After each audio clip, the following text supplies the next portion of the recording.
Bonjour à tous et bienvenue pour ce nouveau Café La Rêve dans les locaux de la République et de l'Éclair des Pyrénées. Aujourd'hui, nous recevons Pierre Lebas. Pierre Lebas, bonjour. Vous êtes directeur du lycée technologique privé de Naï-Baudrex, un établissement de la plaine de Naï qui accueille actuellement 240 élèves de la 4e au bac pro. Alors, 240 élèves, c'est une petite structure, c'est quand même un atout pour vous ? Bonjour, merci pour cette invitation au Café de la REP. Tout d'abord, oui, 240 élèves, un petit établissement, c'est une taille moyenne pour un lycée agricole. Et ce qu'il faut spécifier, c'est également donc 140 internes au niveau de l'établissement. J'ai effectivement souvent tendance à dire que c'est un établissement à taille humaine et c'est un atout qui permet vraiment de concentrer l'ensemble de nos forces sur la qualité de notre offre de formation. Le lycée technologique Naï-Baudrex est donc sur 2 sites, Naï et Baudrex, et vraiment c'est une ouverture sur le territoire, c'est également sur le lien avec les professionnels qui constitue vraiment une dynamique au niveau de notre établissement. Cette dynamique-là, justement, si vous êtes là avec nous aujourd'hui, c'est parce que le grand public, les parents d'élèves, les lycéens aussi, les collégiens, pourront venir la découvrir, cette dynamique du lycée de Naï-Baudrex, car vous avez des journées d'information et d'inscription qui ont lieu le 29 mai et les 6 et 10 juin, c'est ça ? Oui, c'est ça, effectivement. Bon, dans la période actuelle où il est compliqué d'organiser des journées portes ouvertes, nous organisons donc ces journées d'information et d'orientation, donc sur rendez-vous. Donc les familles doivent nous contacter et c'est effectivement par demi-journée. Donc la prochaine demi-journée sera le 29 mai et il y aura également les 6 et 10 juin. Il s'agit donc pour les familles de rencontrer l'équipe pédagogique, de visiter l'établissement et nos installations. Parce que je crois que l'orientation au lycée professionnel se fait vraiment en découvrant nos filières, en découvrant la vie de l'établissement, en découvrant nos installations. Oui, parce que, outre le suivi scolaire des élèves, votre établissement propose plein d'autres choses. Il y a une vie associative, une vie sportive. C'est ça qui est important aussi dans votre établissement. Oui, exactement. Je dis souvent le cadre scolaire est important, mais un lycée, c'est un lieu de vie, et d'autant plus avec l'internat, et un lieu de vie avec des éducateurs sportifs, des animateurs culturels, des ateliers de chant, de danse, donc une vie très riche au niveau de l'établissement. Oui, parce qu'un élève, c'est pas simplement un élève pour vous. Il y a toute une dimension, tout un parcours personnel pour chacun. L'accueil de tous, dans sa particularité, sa singularité, c'est vraiment notre projet d'établissement et à travers, je dirais, notre enseignement, pousser ces jeunes vers l'excellence. L'excellence, ça passe aussi par la réussite aux examens et là aussi, vous êtes bon, même très bon, et le parcours, cette dynamique de réussite est au cœur du projet d'établissement.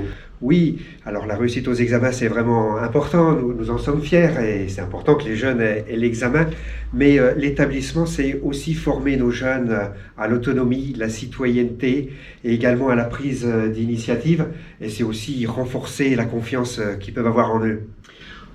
Le lycée, c'est un lycée avec des formations agricoles et sans faire de jeu de mots, ce n'est pas un établissement hors sol. Vous êtes vraiment ancré dans votre territoire et c'est ça aussi l'importance de vivre au sein de la plaine de Naï, à Naï et Baudrex.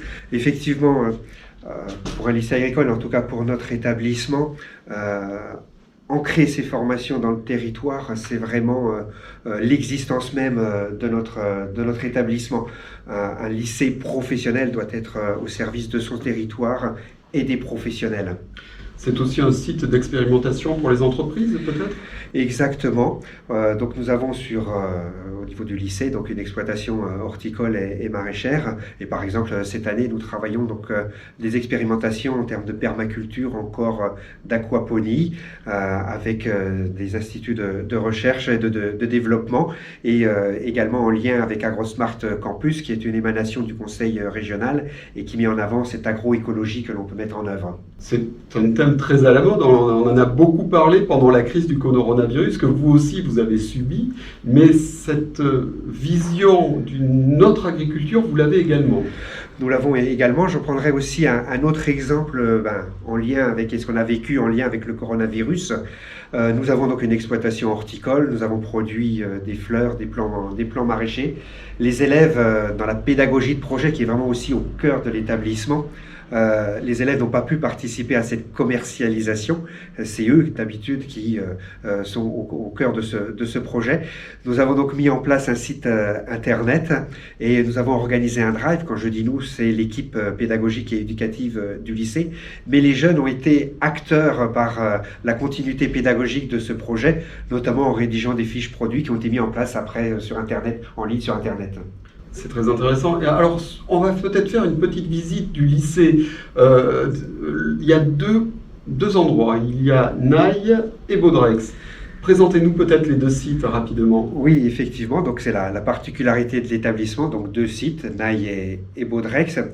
Le site de Naï, créé en 1954, vraiment une particularité, ce qu'on appelle le secteur de la production, avec des formations dans le secteur de la production agricole, qui est vraiment l'histoire de l'établissement, où nous formons et nous avons formé de nombreux agriculteurs et nous continuons à former les exploitants de la plaine de Naï et bien d'ailleurs.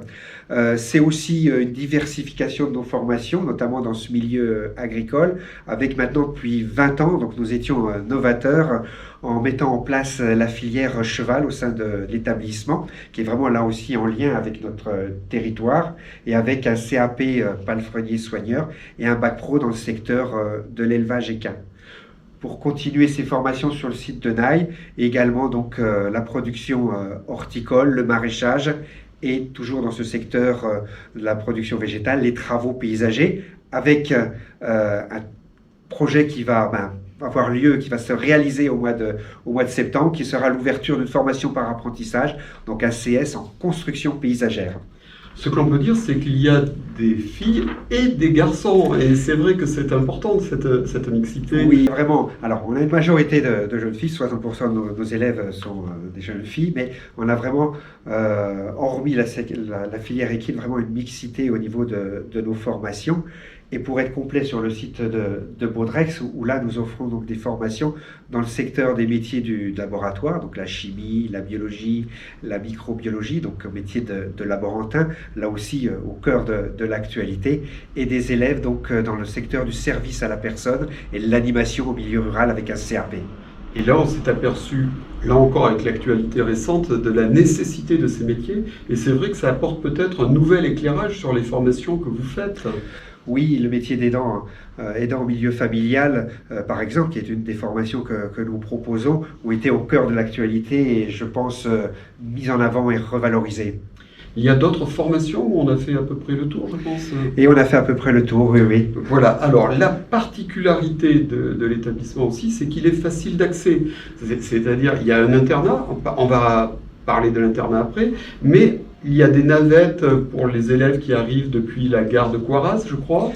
Exactement, donc nous avons un recrutement régional, puisque pour certaines formations, que ce soit les filières du laboratoire ou encore des CAP palefreniers soigneurs, il existe peu d'établissements donc en Nouvelle-Aquitaine, donc des jeunes qui sont obligés de se déplacer. Et nous avons la chance, on est online d'avoir la gare de Coiraz, donc les élèves arrivent le lundi matin à 9h30 au gare de Coiraz avec les navettes organisées par le lycée de façon à rejoindre l'établissement. Et on termine à 15h30 le vendredi, où là aussi, on se cale par rapport aux horaires de train. Une fois les formations en poche, on peut continuer les études. C'est vrai que la filière agricole offre des opportunités, notamment à la sortie de votre établissement. Que ce soit après un CAP ou un bac professionnel, effectivement, nos élèves peuvent poursuivre vers des formations, soit des BP, des brevets professionnels, des bacs pro avec un CAP, ou vers des BTS après un bac professionnel. C'est à peu près 80% de nos élèves qui poursuivent en BTS après nos bacs pro. On est particulièrement fiers de ce chiffre. Et pour les 20% qui choisissent l'insertion professionnelle, je peux vous assurer que rapidement, ils trouvent de l'emploi. On est vraiment sur des formations, sur des métiers en tension au niveau de la production agricole, au niveau des services, au niveau des travaux paysagers. Enfin, je pourrais relisser, je crois, pratiquement toutes nos formations. L'avantage, c'est qu'il y a des stages aussi en entreprise et que là, vous êtes au cœur de tout un secteur qui est très actif dans BA. Au niveau de la pédagogie, effectivement, l'expérience de stage est vraiment valorisée dans l'ensemble de notre matière, dans l'ensemble de notre pédagogie. Ce n'est pas rare de voir chez nous l'enseignant de français avec le professeur de travaux paysagers ou l'enseignant de maths également pour réaliser des chantiers. C'est aussi tous les pôles techniques que nous avons au niveau du lycée, hein, une exploitation agricole avec plus d'une trentaine de chevaux, une vingtaine d'hectares de prairies, l'exploitation d'horticulture et de maraîchage. Donc tous ces ateliers qui constituent vraiment une pratique professionnelle, mais c'est aussi les semaines de stage que nous pouvons offrir à l'étranger ou en France, les semaines de découverte, parce que nous ne l'avons pas souligné, mais Erasmus et l'international est vraiment un projet au cœur de l'établissement. Justement, toute cette actualité, donc le 29 mai, le 6 juin et le 10 juin, il faut prendre rendez-vous, je crois. Il faut prendre rendez-vous, effectivement, et venir visiter et rencontrer l'équipe pédagogique pour venir découvrir l'ensemble de nos formations.